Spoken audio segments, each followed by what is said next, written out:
This conference will now be recorded.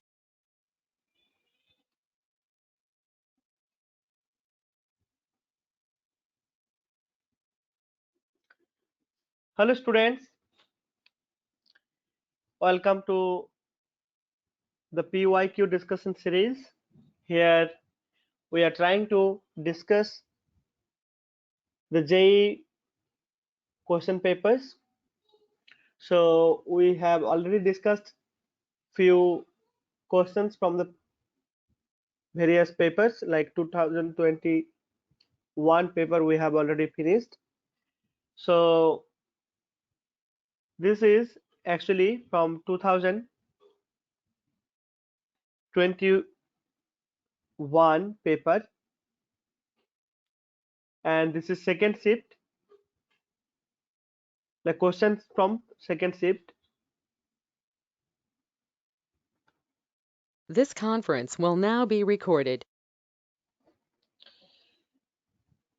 Hello students, welcome to the PYQ discussions on JEE Mains. This conference will now be recorded. Hello students, welcome to the PYQ discussion series.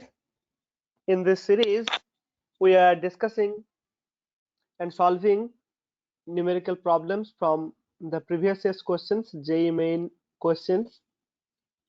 So we have already completed all the question papers from the year 2020. So we have completed 2021, 2021, 27th July first shift.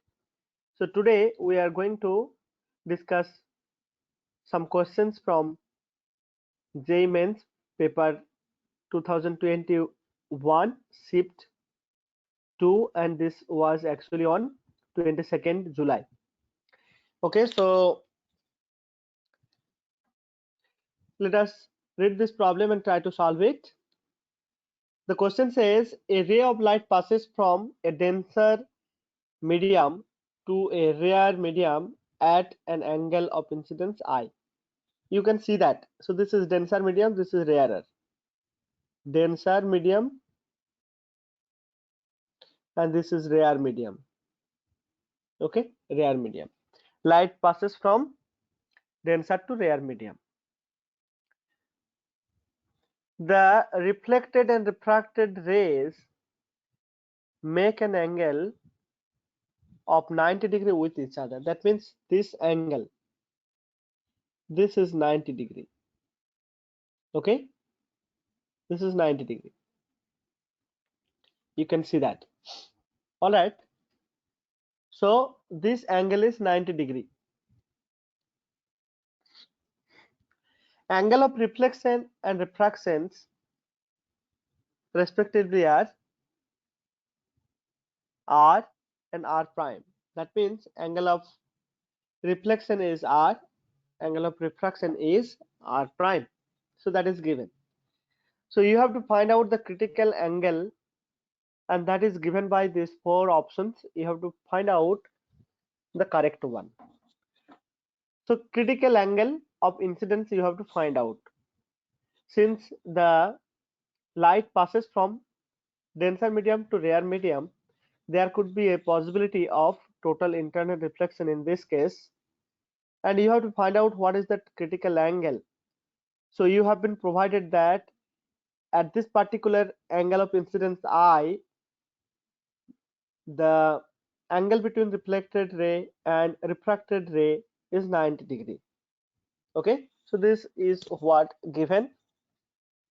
So look then for for critical angle of incidence, what we know, if this medium has refractive index n1, say this medium has n2, then what we write, for critical angle of incidence, for critical angle of incidence,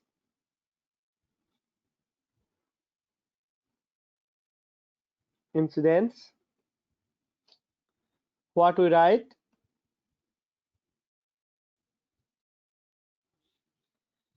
n1 sine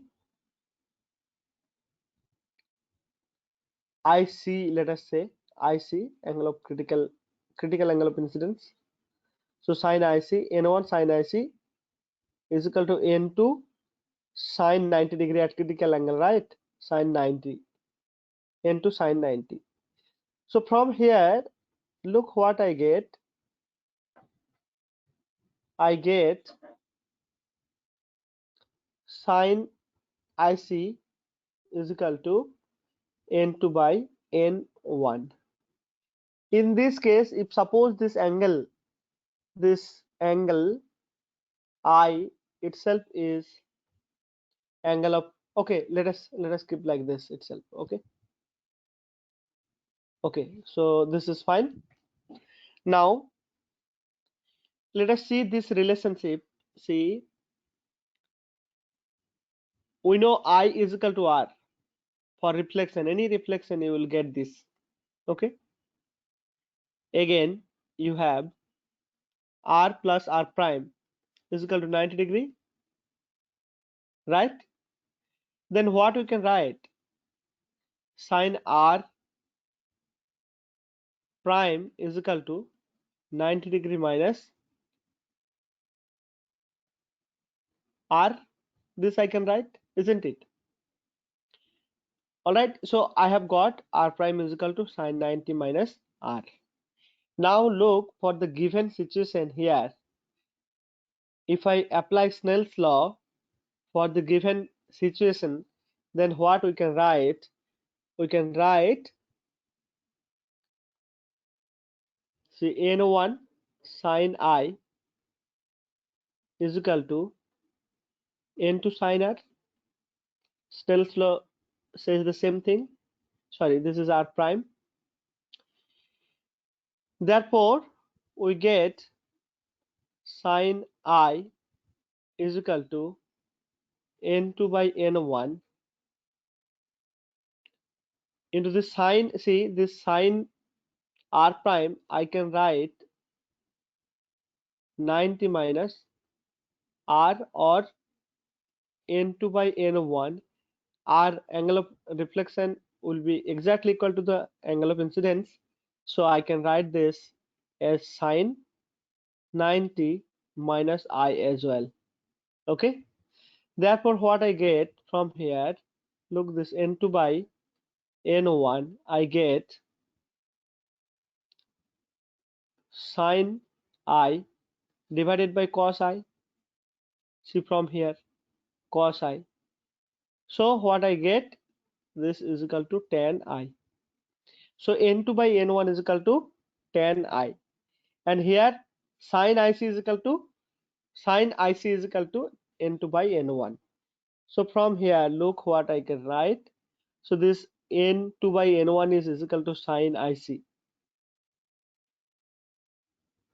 Sine IC is equal to n2 by n1, that is this tan I. So what will be the IC then? IC will be sine inverse tan I. Okay, sine inverse tan I. Okay, so this is the angle of critical angle of incidence. So IC is equal to sine inverse tan I. Let us see the options. See,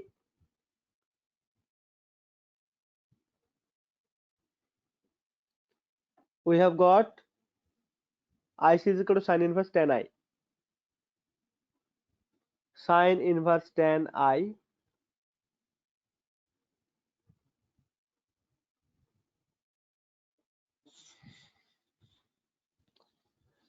Do you have that?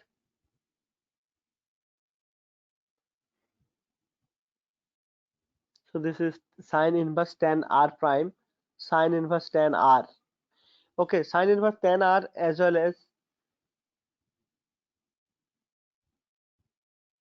okay, we have got IC is equal to sine inverse tan I, right? Tan I. So the tan I and R are the same. I can actually write this as sine inverse tan R also. So this is the answer actually. So IC is equal to sine inverse tan R. Okay. So this option D will be the correct answer for this question. Okay. I hope you have got the concept here. All right. See the second question. This question says match list 1 with list 2. You have to match the list 1 with 2. So in the list 1, what you see?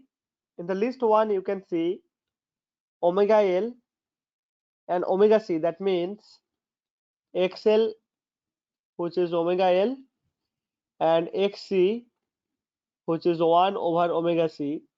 So XC, there are different relationship between XC and XL. And this is actually obviously from the AC circuit and LCR circuit, LCR series circuit, okay? LCR series circuit. Suppose this is the alternating battery or source, okay? So from here, look, the question says omega L is greater than 1 over omega C. So when this is the situation, you know, this we know actually in the phase angle when the Z makes an angle phi. Okay, so if you remember, in case of LCR circuit, LCR series circuit, so tan phi is equal to, so phi is the phase angle, okay? You know that formula, I hope. So this will be actually omega L minus 1 over omega C, okay, divided by R. All right, so in this formula, this phase will be positive, negative, or zero. Phase means the phase angle between the current and voltage, okay?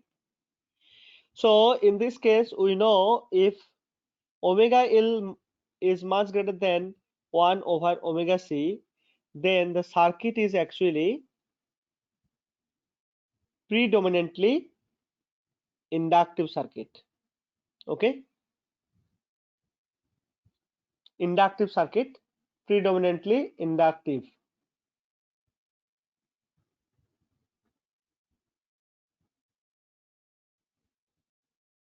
Inductive circuit. That means you can neglect the presence of C, inductive circuit, okay? So for this case, you know what happens? So in case of L, see purely L with the battery, so what will be the current and voltage relationship? What will be phase difference? Or which one will be? So current will be actually lagging behind the voltage, okay? Current lags behind the applied EMF. So we'll see among these 4 options in the list 2, current in phase with EMF, current lags behind the applied EMF. So in case of predominantly inductive circuit, current actually lags behind the EMF. So I can match this, okay? I can match this. Second one says omega L is equal to 1 over omega C. Omega L is equal to 1 over omega C. So when this happens, see, omega L becomes equal to omega C at the resonance condition. At resonance, okay? At resonance, omega L will be equal to 1 over omega C. And in that case, the circuit will be purely resistive circuit. And current and voltage will have no phase difference actually. Okay, current will be in phase with the EMF. So this B goes to 1. So A matches with 2, B matches with 1. Okay, now C. So in the C, when omega L is less than 1 over omega C, that means when omega C is actually greater than omega L, in that case the circuit will be predominantly capacitive circuit. Okay, so predominantly capacitive circuit when omega L is less than 1 over omega C, so capacitive circuit. So in case of capacitive circuit, we know what happens. The current actually leads the EMF. So in this case, current leads the EMF. Okay, right. So C matches with 4. Then I have D, resonant frequency. Resonant frequency, maximum current occurs. So at resonance frequency, current will be maximum in the circuit. Okay, we know that, isn't it? So D matches with 3. I have forgotten to give the options here in this question, but obviously this is the correct answer. So at resonance, maximum current occurs at omega L less than 1 over omega C. The current leads the EMF.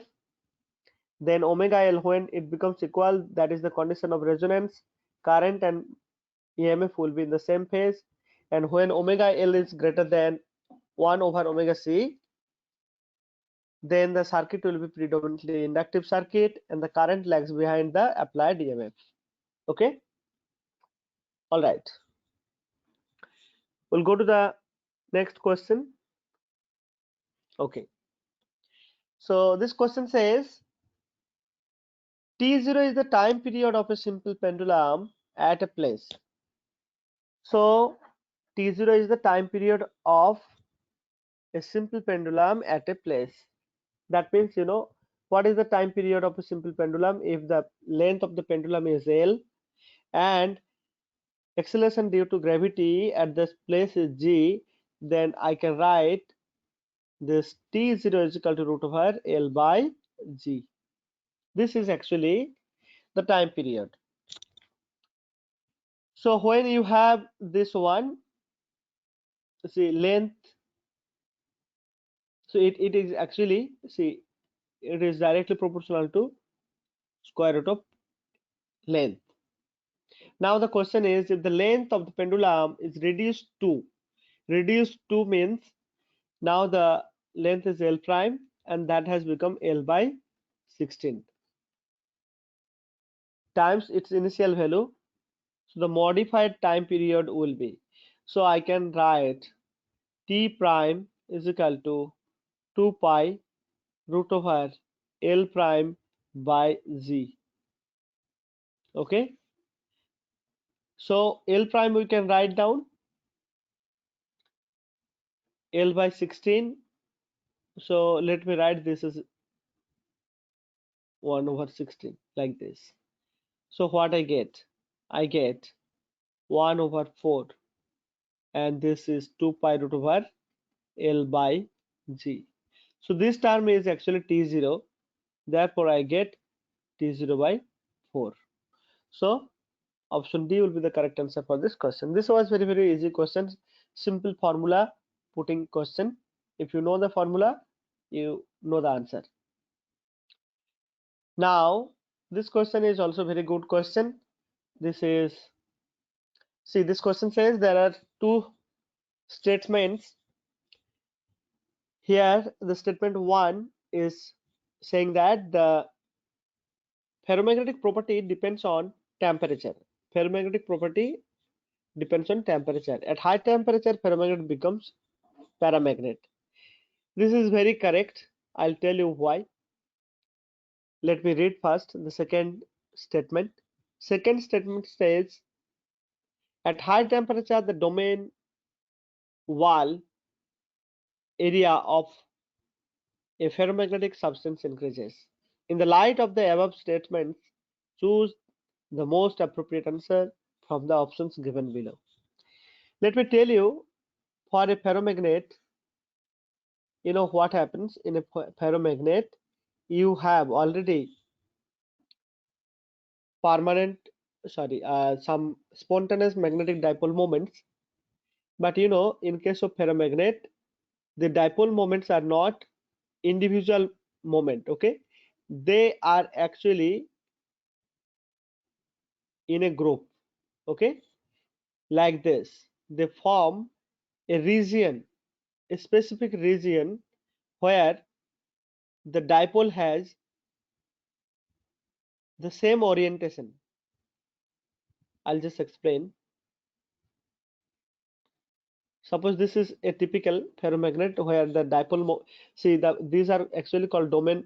See this region. So in each region, so actually ferromagnet has permanent dipole moments, magnetic dipole moments, but unfortunately, see these moments are not all oriented in the same direction.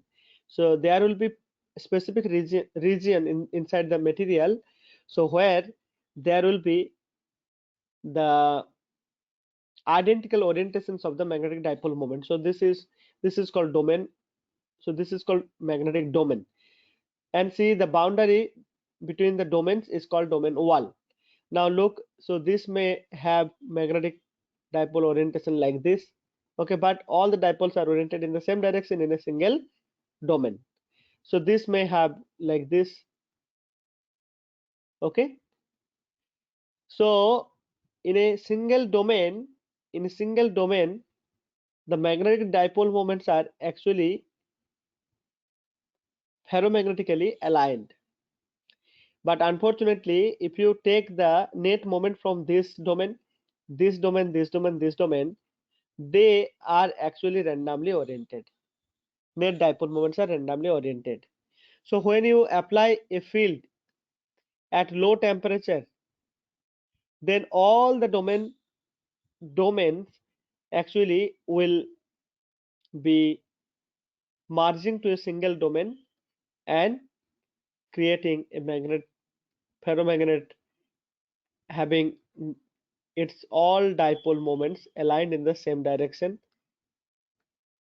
that is along the applied field direction. This is called actually saturation of the ferromagnet. But anyway, the question is the variation with temperature. See, when the temperature increases, the scattering in the like near the wall becomes so large. See here, uh, the first statement says ferromagnetic property depends on temperature. Yes, at high temperature, the ferromagnetic becomes paramagnet. So at high temperature, see this I have shown you with field. Now I'll tell you what happens if we increase the temperature. If we vary the temperature, suppose we are increasing temperature up to certain temperature Tc, below which the magnetic material is a ferromagnet, but above this temperature, the see there are domains, right? At high temperature, what will happen? So they will actually see at at at this condition, when there is domain walls, at least these are cooperatively coupled, okay. This in a single domain, this magnetic dipoles are actually cooperatively coupled. But in case of paramagnet, you know, the individual dipole moment will not have any relationship, no cooperation, okay, no relationship at all, okay. They are independent of each other. But in case of ferromagnet, you know, at least inside the domain, the dipoles are actually coupled to each other. You cannot individually orient a single dipole moment. So at high temperature, the magnetic dipole moment will not have any correlation among them, so they are independent of each other. So you can understand that to have this independent orientation, haphazard orientation of the dipole moment, you should not have any domain region or domain wall, etc. Okay. So the second statement says, at high temperature, the domain wall area of ferromagnetic substance increases. Will this be true? No, there will be no domain. If it is really in the paramagnetic state, then each each magnetic dipole moment will act as independent magnetic dipole. There will be no cooperative interaction between the magnetic dipole. So for that, you should not have any dipole. Sorry, domain wall or domain, magnetic domain.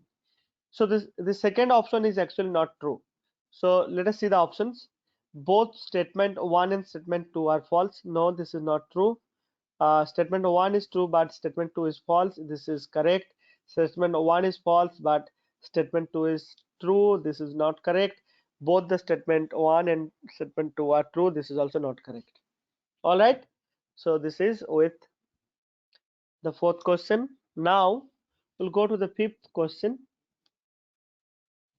So this question says, consider a situation in which a ring, a solid cylinder,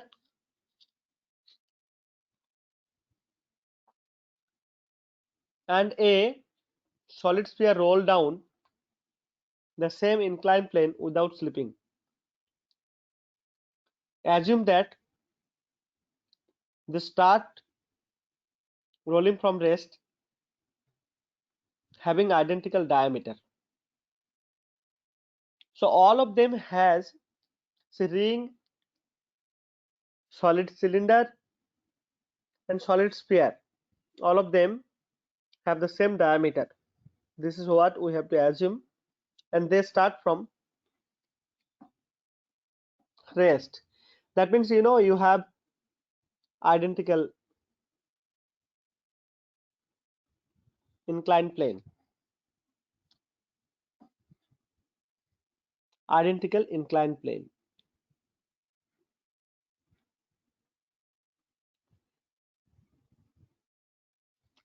Okay, so let me take three figures here.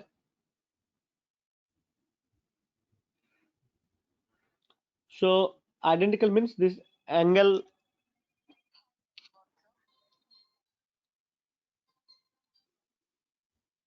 excuse me.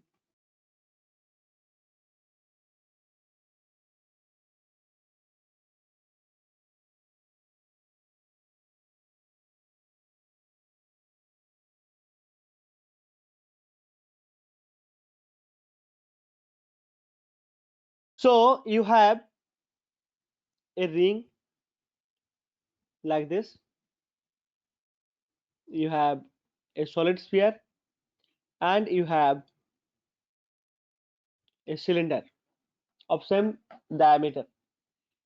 They all start rolling down from rest. Okay, so these are actually inclined planes are identical in nature. That means this angle is theta for all of them. You can do this experiment one by one. Take one inclined plane, take a ring first, then leap from there, it will roll down. Then you take the cylinder, you take the sphere one by one. That you can do. So this is the situation. Now assume that they start from rest and having identical diameter. The correct statement for this situation is, the ring has greatest and cylinder has the least velocity of the center of mass at the bottom of the inclined plane.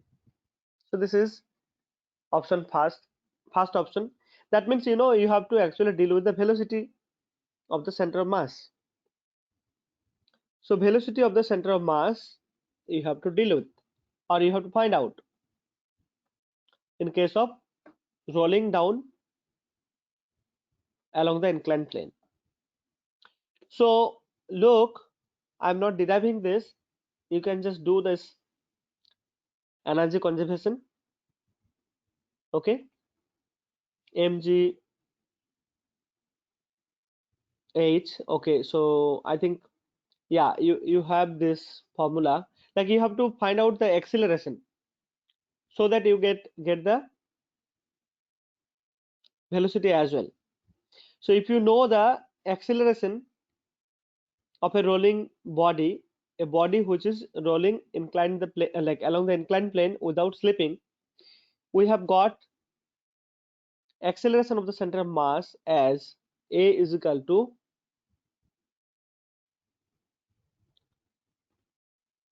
g sine theta divided by 1 plus I, that is the moment of inertia, divided by r square. So this moment of inertia, actually you have to find out about the diameter in case of sphere. So in case of solid cylinder, you have to find out this moment of inertia about its own axis. For ring, you have to find out moment of inertia. Okay, so I have ring, cylinder and sphere. Okay, so in this case, look, this m r square, this r is same for all of them. Okay, so we have not been given any mass, information of mass, but anyway, we can actually see if we write this moment of inertia, we will be able to get 1 m here, so that will cancel this m. Okay, so then the question is, what is the moment of inertia of a body rolling down an inclined plane? Okay, so that is what you have to find out. Moment of inertia of a ring rolling down an inclined plane. So you have to find out that, and then you have to find out what is the moment of inertia of a body rolling out, sorry, the rolling down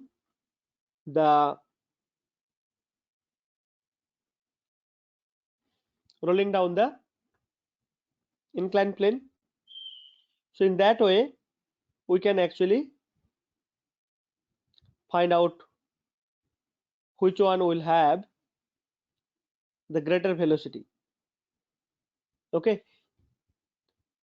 so which one has greater acceleration will have the greater velocity, that is obvious, right? So what is the moment of inertia of a cylinder? We know if the mass is m, then m r square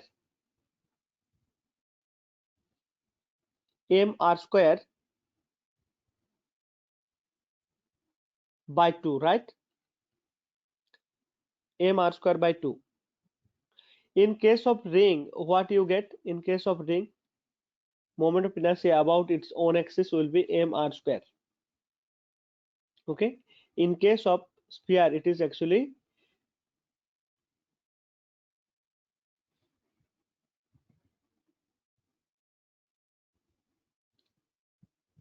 this one. Okay, and this is m r square by 2.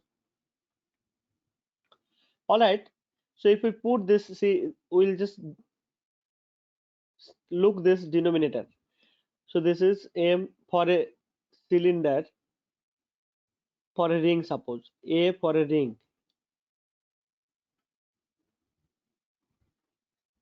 g sine theta, let us keep this as it is. So here it is m r square for a ring divided by m r square, right? So this will be 2. Okay, so g by 2 sine theta, and then a cylinder, for cylinder it is actually m r square by to solid cylinder. So g sine theta. So this will be 1 plus half here, right? So this will be 2 by 3 g sine theta. All right. And for sphere, solid sphere, what we get? We get g sine theta divided by 1 plus, see 2 by 5 it will be here, 2 by 5.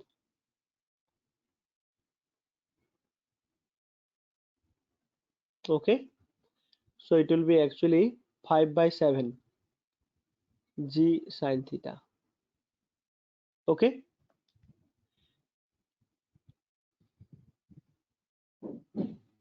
Then, so this is actually in the denominator. So this is g. So this is 0.5 g sine theta. Okay. This is actually point.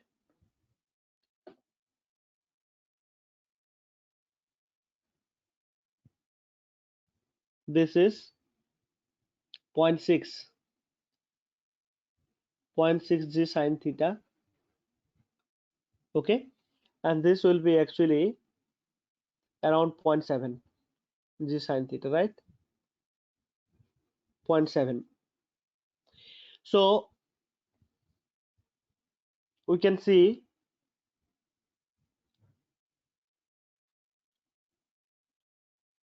that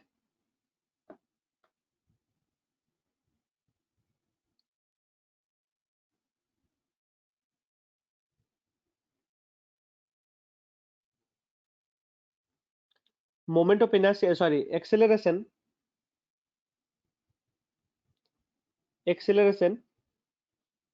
for sphere is actually the greatest. So obviously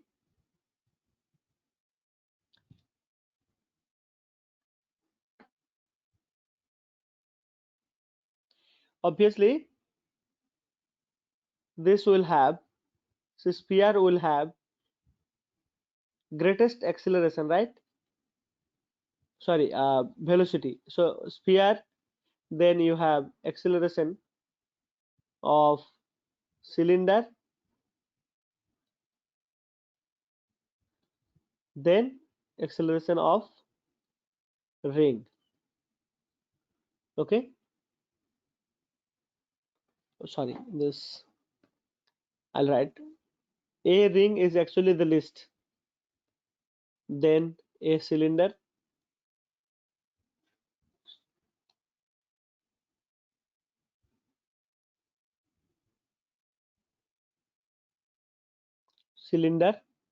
and then a sphere. So if the acceleration is more for a body, the speed also, or the velocity also will be more. So velocity of ring will be the least, and then the velocity of cylinder,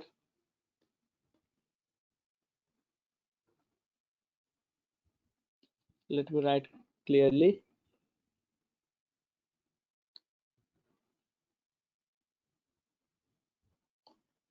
and then this is velocity of sphere. Okay. Actually this can be easily done in this way also. If suppose this height is just taken as h, and let us apply the conservation of total energy. So total energy conservation, we know that is mgh, here mgh, that will be is equal to half m v square plus half I omega square. So this is actually answer. I'll just show you another method. See the options where ring has the greatest and cylinder has the least velocity. This is not true. The sphere has the greatest and the ring has the least velocity of center of mass at the bottom of this is correct. the cylinder has the greatest and sphere has the least. No, this is also not correct, and all this is also not correct. Okay, so option B will be the correct answer for the question. So I'm just telling you alternative way to do that. If you don't remember the formula and all, quickly you write this down and see, this is I is equal to, I can write half m v square. This is actually half I omega square here, half I omega square, and see this half I, this omega I can write v by r. Okay, v by r, v by r square. So v square by r square. So look what I get, half m v square common, 1 plus I square r square. Okay, right. So in this case, look what I'm getting. This is m, this m I can cancel out. Okay, so mgh, I have, okay, I have less space here. Then let me just erase this figure. Anyway, you have already solved this problem, but I'm just telling you, if you don't remember the formula, a, say a is equal to g sine theta divided by 1 plus I, sorry, yeah, I divided by m k square or m r square. If you don't remember, what you should do, you should do this, mgh is equal to this. So you know, you will get v square is equal to 2gh divided by 1 plus I square, sorry, I is not square here, I have written wrongly. So I divided by r square. Okay, all right, I r square. So v will be, see this one, square root of this, actually whole, this 2gh divided by 1 plus I by r square. So in this way also you can find out the velocity. See in this case also, see I has, see ring has the greatest, so this is in the denominator. So ring has greatest moment of inertia than anything else. Cylinder has greater, see this has mr square, so this is suppose a 1. Okay, so this is actually 0.5 or half, and this has sphere has this value,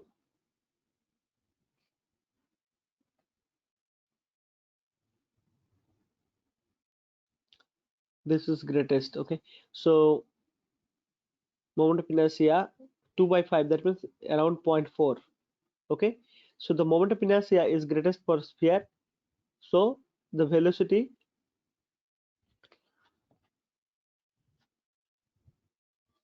sorry, least for the sphere, so the velocity will be the greatest for the sphere. That is true. Okay, so you can put these values. So anyway, you need to know the moment of inertia for each bodies. Okay, in each case, like in both the cases. All right, we'll go to the next problem. So next problem, or the last problem, is this one.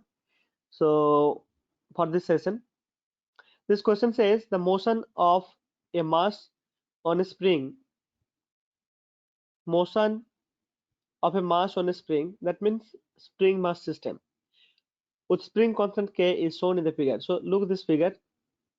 This is spring mass system. Spring mass system. This is spring mass system. Spring has got spring constant k. The equation of motion is given by this. That means this is the displacement of a particle executing simple harmonic motion, where omega is equal to k by m, square root of k by m.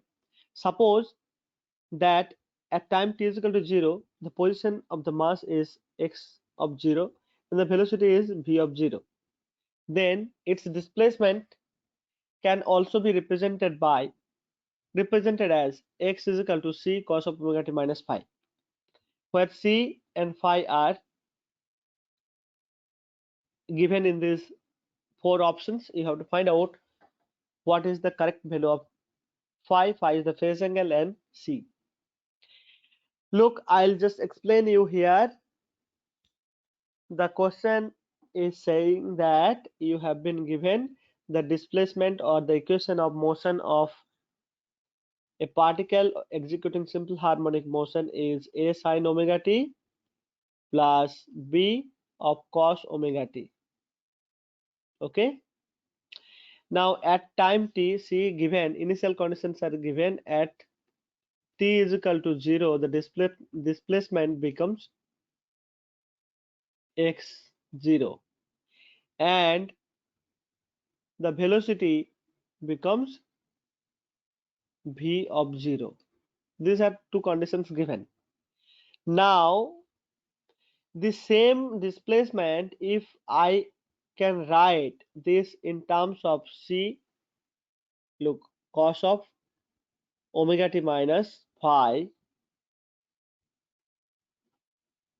omega t minus phi, cos of omega t minus phi,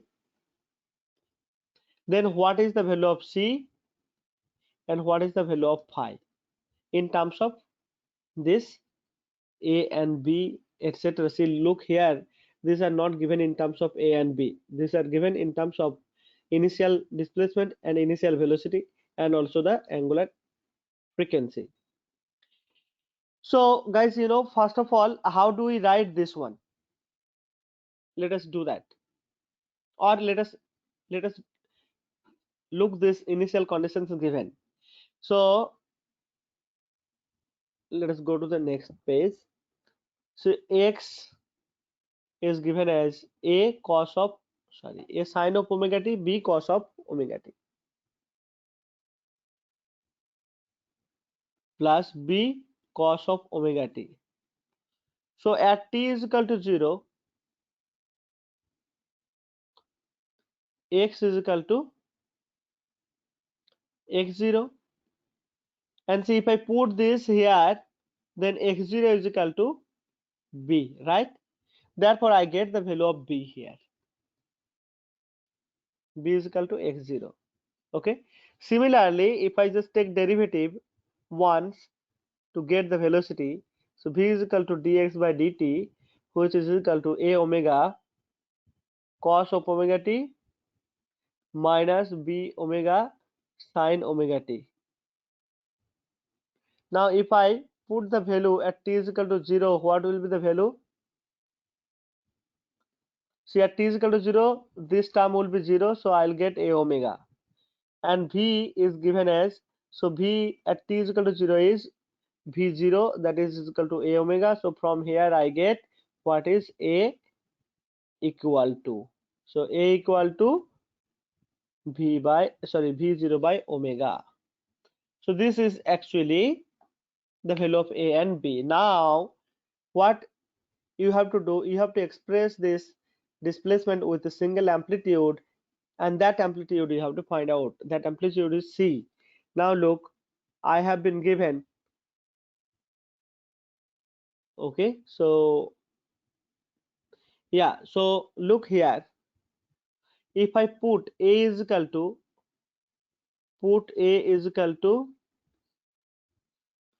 to express the displacement in terms of this, I have to put a is equal to c sin phi and b is equal to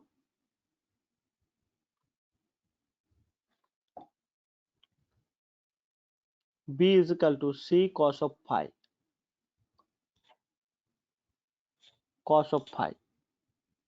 okay.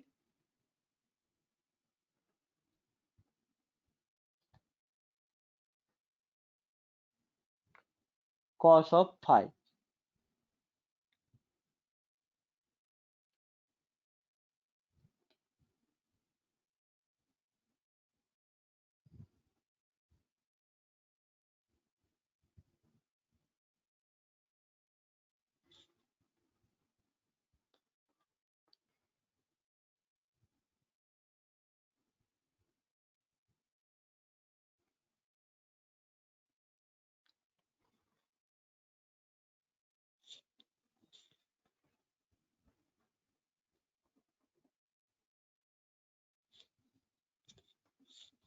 let me just check the thing. A sine omega t, right? Yeah, so yeah, I'm sorry, A has to be taken here, sine phi itself. Okay, A has to be taken as sine phi. A, yes. All right, let us see how it goes. So from here, what I write, see, I just put here x is equal to, then A is equal to c sine phi sine omega t plus b we have taken as cos c cos phi cos omega t, or cos omega t cos phi, like this. So using trigonometric identity, we know cos of a minus b will be actually cos a cos b plus sin a sin b, right?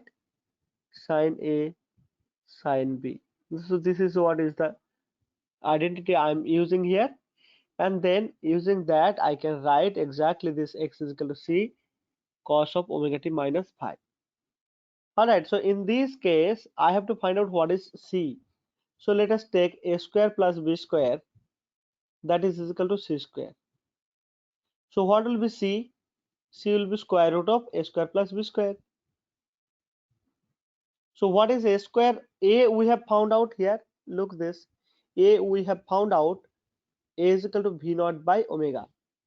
So look, I have got c is equal to square root of a square plus b square. So again, a is equal to v naught by omega. So I can write v naught square by omega square, and this b I know x naught square, right? So this is what I can write. So c I have got. Now we have to get what is phi. What is phi? From here we will get actually. See, tan phi will be actually a by b. So what is a? A we know v naught by omega, and b is equal to x naught. This is what we know, right? So this is equal to tan phi. Tan phi. Therefore, what will be the phi? Phi will be tan inverse of v naught divided by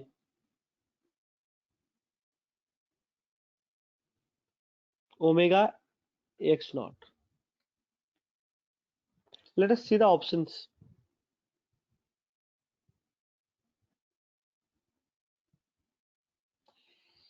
Yes, so look this option C. Look the option C, this one. See, v naught square by omega naught square plus x naught square, and this is tan inverse v naught by omega x naught. So we have got the same thing. See, phi is equal to v naught divided by omega x naught. This is fine. And what about C? C we have got, look, C we have got v naught square by omega square plus x naught square. So this is how we can solve the problem. I think probably I have one more problem which I'll do now. See, an electric dipole is placed on x-axis in proximity to a line charge of linear charge density given here 3.0 into 10 to the power minus 6 coulomb, that is microcoulomb per meter. Line charge is placed along z axis. Let me draw the axis system here.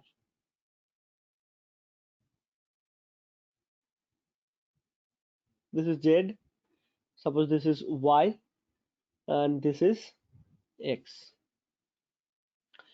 So electric dipole is placed on the x-axis.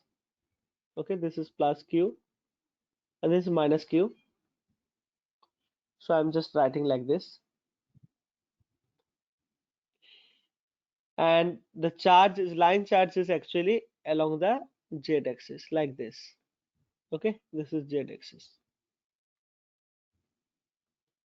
See, the positive and negative charge of dipole is at a distance 10 centimeter. So positive charge is at 10 centimeter away from the origin, and the other charge, negative charge, is 12 millimeter from the origin. Now, if the total force 4N, 4 Newton, is exerted on the dipole, find out the amount of positive charge of the dipole. So you have to find out what is the positive charge here, where the force on the dipole is given. See, force on see that means this is the line charge. This line charge will actually create an electric field around it, and that direction will be this way, like this. Electric field direction will be like this from the positive line charge. So these two point charges are actually situated inside the electric field produced by this line charge. You have to find out the force by writing. So force positive will be Q into E. Okay, this is E1 actually say, and F minus will be Q into E2. Why I am writing E1 and E2 is the electric field not uniform? No, it depends on distance. See, for a line charge, the electric field is given by lambda by 2 pi epsilon naught r. Okay, this is the electric field, and it will be along the r cap direction if you check the direction. All right, so it is actually, so electric field is actually 1 over r. So I'll actually have force on both will be in this direction, so both will be actually, this will be in this direction. Okay, so I have to take the resultant, in fact. Okay, one will be in the positive direction, another one will be in the negative direction, and then you have to take the magnitude, like difference of that, and then solve it. So what I have to write, so force, net force,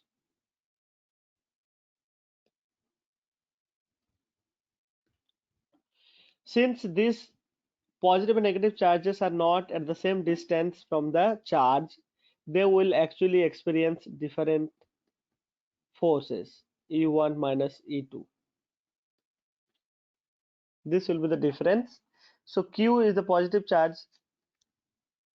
Okay, and this is negative anyway. So we have to find out the magnitude of the charge. If net is given as 4 Newton. So electric field will be actually, for on the positive charge, it will be lambda by 2 pi epsilon naught.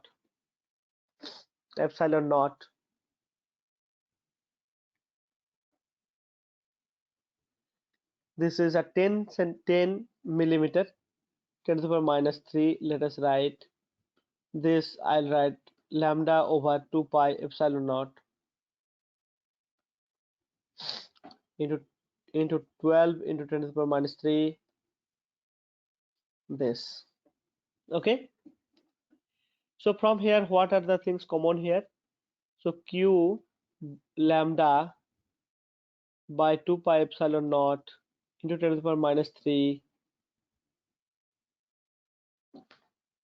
And also we can take 2 common from both, so that I get 1 over 5 minus 1 over 6. So look, this is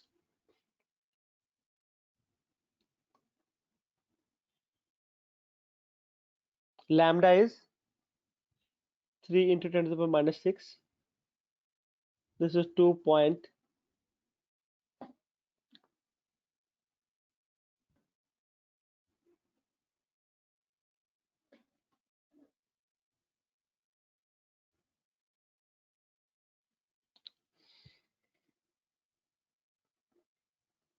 Yeah. So 2 pi. So 4 pi, it is 4 pi epsilon naught. 4 pi epsilon naught 10 to the power minus 3.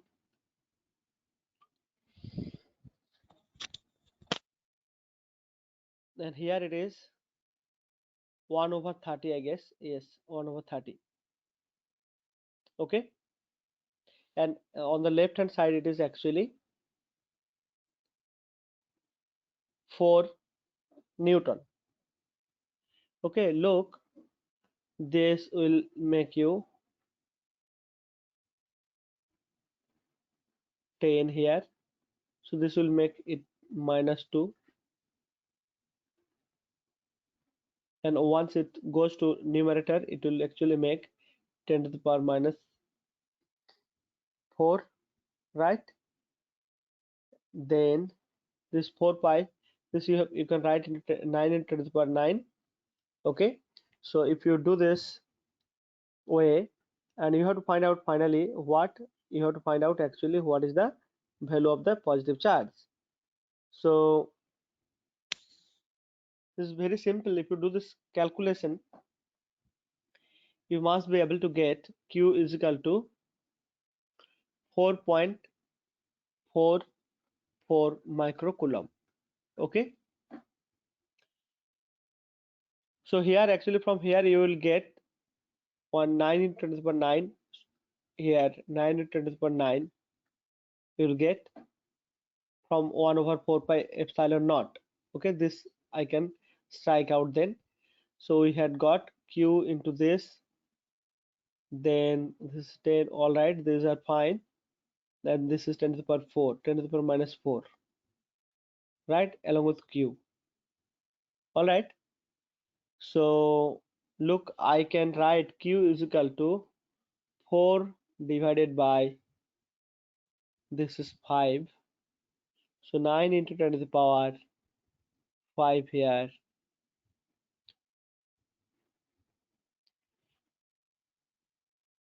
5. I think 110 I'm missing or something.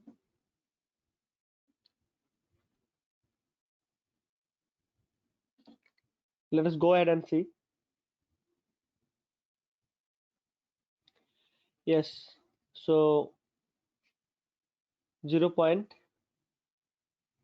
this, so this will be 4, 36, then 4 again, like this it will come. Okay, another 4 it will come. So this is actually becoming 4 point, see 444 into 10 to the power minus 5 here. So I'll write 4.44 into 10 to the power minus 6 out of this. Okay, so this is how you get this answer. Okay, I think there are options here given. So the last option in this case will be the correct answer for this question. Okay, so with this we'll stop it here for today. Thank you for your patience. Bye for today.